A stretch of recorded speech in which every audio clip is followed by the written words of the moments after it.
अगर आप चाहते हैं पीके म्यूजिक के वीडियो सबसे पहले आप तक पहुंचे, तो हमारे चैनल को जरूर सब्सक्राइब करें और साथ में बेल आइकन को दबाना ना भूलें।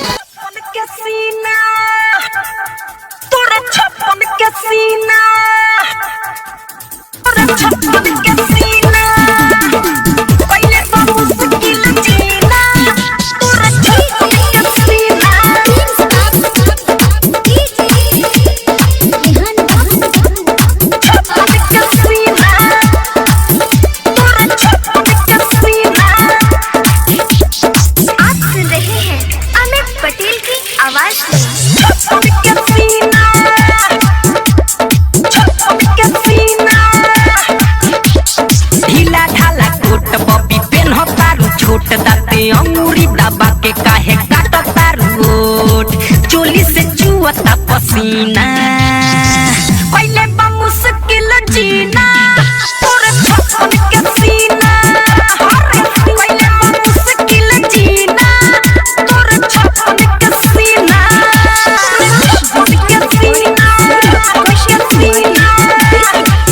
हरे ढीला ढाला कोट काहे पेन्हता रू, छोट दाते अंगूरी दबा के काहे काटता रोट, चोली से छुअता पसीना, पहले बा मुश्किल जीना, तोरे छप्पन के सीना, पहले बा मुश्किल जीना, तोरे छप्पन के सीना, छप्पन के सीना, पहले बा मुश्किल जीना, तोरे छप्पन के सीना, छप्पन के सीना,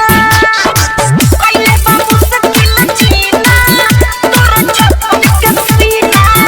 तोरे छप्पन के सीना, पहले बा मुश्किल जीना, तोरे छप्पन के सीना,